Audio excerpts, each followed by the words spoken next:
C'est l'heure de vérité les amis, ça y est, elle est là, l'heure de vérité de cette saison.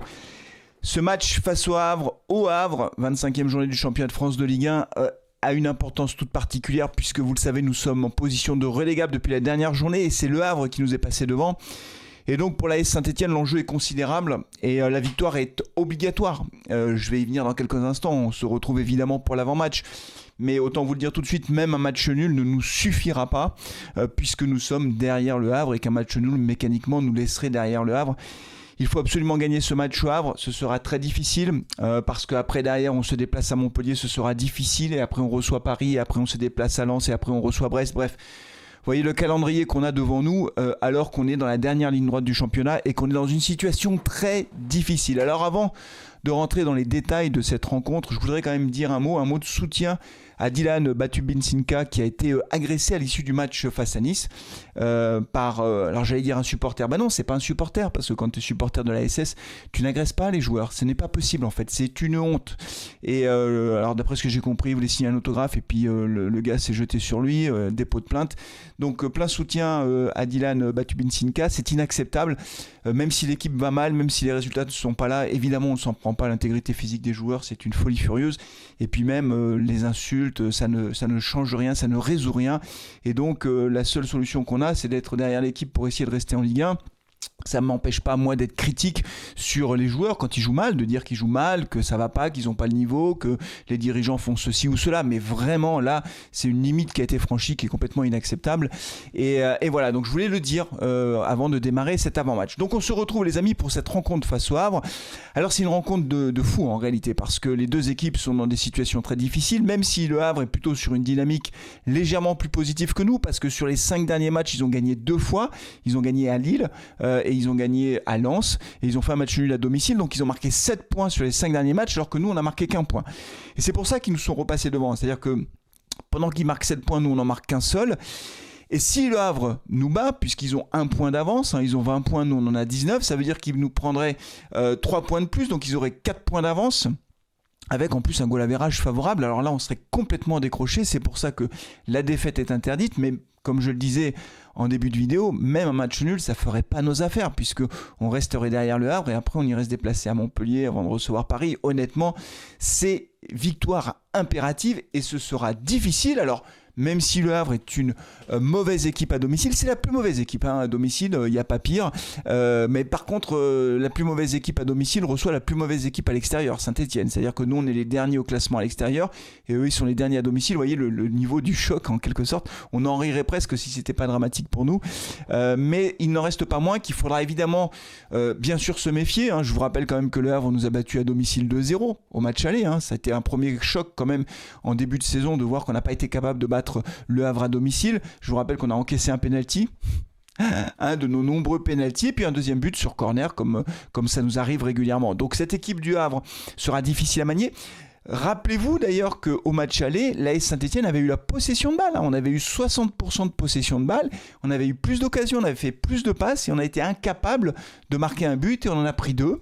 Au fond, c'est un peu l'AS Saint-Etienne qu'on voit en ce moment, c'est-à-dire une équipe qui a plutôt la possession de balle, mais qui n'arrive pas à être décisive ou en tout cas à remporter les matchs parce qu'on prend trop de buts. Donc le premier élément qu'il faudra absolument verrouiller au Havre, c'est la défense.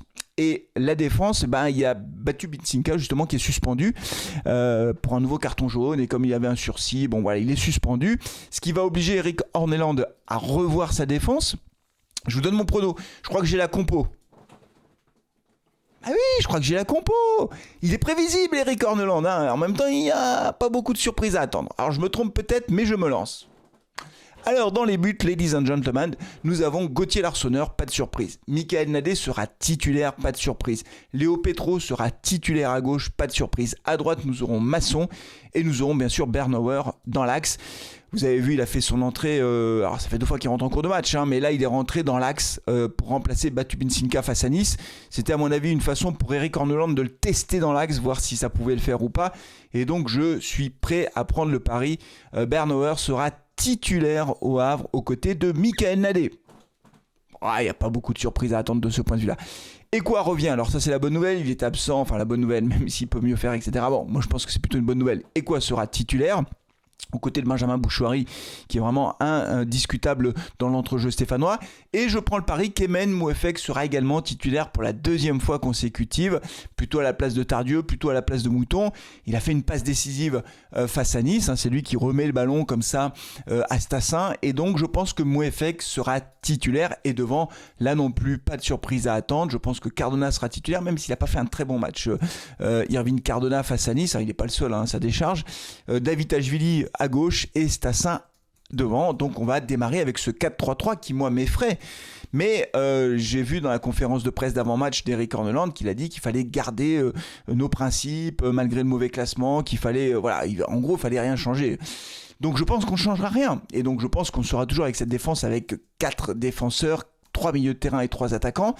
Et que moi ça me fait peur parce qu'on voit bien qu'on est très souvent submergé au milieu de terrain, et que même si on a la possession de balle, comme on n'est pas capable finalement de beaucoup casser les lignes, en tout cas on voit que l'équipe est fébrile, je pense malheureusement qu'on risque d'être en difficulté. J'espère me tromper. Je pense que l'essentiel de cette rencontre, au-delà des aspects techniques, tactiques, ça va se jouer au mental. Mettez-vous à la place des deux équipes.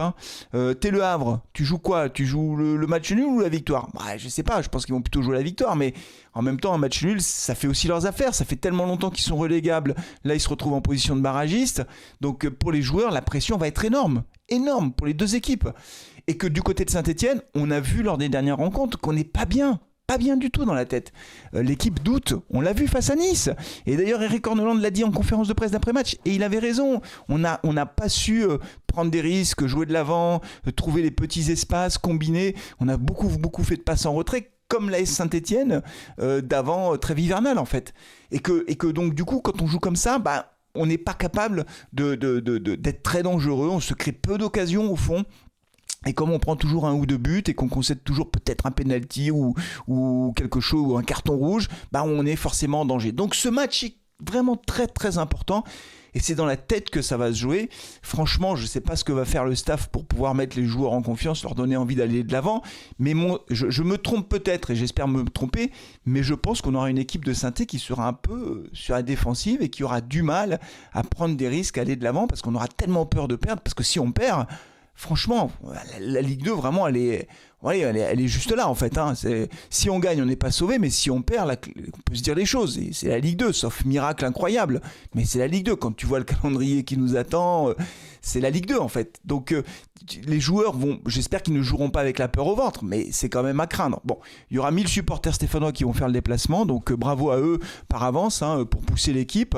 Voilà, et puis moi je serai évidemment en direct pour commenter ce match de la peur en fait. C'est le match de la peur. Voilà, c'est l'heure de vérité ou le match de la peur. Pour les deux équipes d'ailleurs, c'est vraiment ça qui va rendre ce match intéressant. Franchement, si j'étais pas supporter de l'AS Saint-Etienne et stressé, je regarderais ce match avec beaucoup de curiosité et d'intérêt, en me disant ça va être sympa de regarder ce match, mais comme je suis supporter de Saint-Etienne et que ça va me stresser, ça va être un match difficile à vivre. Mais on le vivra ensemble les amis, on le vivra ensemble, donc rendez-vous en direct sur la chaîne à partir de 16h30 ou 16h15, on verra, 16h30 peut-être, ça fait 45 minutes avant le coup d'envoi, ça permettra de prendre le temps d'échanger ensemble. Et pour terminer, comme d'habitude, donnez-moi votre sentiment dans les commentaires. Est-ce que vous sentez ce match ou pas? Est-ce que vous pensez que les Verts vont être capables de jouer au ballon sans avoir trop peur? Est-ce que Eric Orneland va prendre des risques ou pas? Et puis, enfin, votre pronostic, bien sûr. Moi, je donne pas de pronostic. Je vous le dis, moi, j'ai abandonné les pronostics. C'est terminé, rideau, plus de pronostics. Allez, rendez-vous dimanche. D'ici là, prenez soin de vous, de vos proches, et allez les Verts. Ciao.